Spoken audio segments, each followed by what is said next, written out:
Next మనము ఈ 2024 polity అప్డేట్స్‌లో భాగంగా గుర్తుంచుకోవాల్సినటువంటి ఇంకొక ప్రధానమైన పాయింట్ ఏమిటంటే, శాంభవి చౌదరి అనే మహిళను గుర్తుంచుకోవాలండి. ఎవరు ఈ శాంభవి చౌదరి అంటే 2024లో జరిగినటువంటి 18థ్ లోక్‌సభ ఎలక్షన్స్‌లో పోటీ చేసినటువంటి యంగెస్ట్ ఎంపీ అనమాట. అంటే కేవలం 25 సంవత్సరాల వయస్సులోనే ఎంపీగా పోటీ చేసి గెలుపొందినటువంటి మహిళ ఎవరంటే ఈ శాంభవి చౌదరి అనే విషయాన్ని మీరిక్కడ గుర్తుంచుకోవాలి. బీహార్‌లోని సమస్తీపూర్ కాన్స్టిట్యుయెన్సీ అని చెప్పేసి చెప్తా ఉంటాం. ఇది రిజర్వ్డ్ కాన్స్టిట్యుయెన్సీ.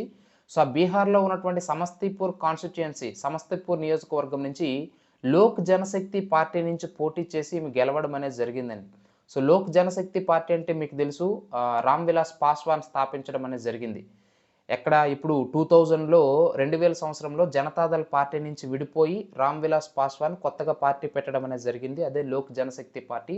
ఆ లోక్ జనశక్తి పార్టీ తరపు నుంచే బీహార్‌లోని సమస్తీపూర్ నియోజకవర్గం నుంచి పోటీ చేసి కాంగ్రెస్ పార్టీకి సంబంధించినటువంటి సన్నీ హజారీ ఎవరైతే ఉంటారో ఆయన పైన అత్యధిక మెజార్టీతో గెలిచినటువంటి యంగెస్ట్ ఎంపీ ఎవరయ్యా అంటే ఈ శాంభవి చౌదరి అనే విషయాన్ని మీరు ఇక్కడ గుర్తుంచుకోవాలి. సో, చాలా చాలా ఇంపార్టెంట్ అండి.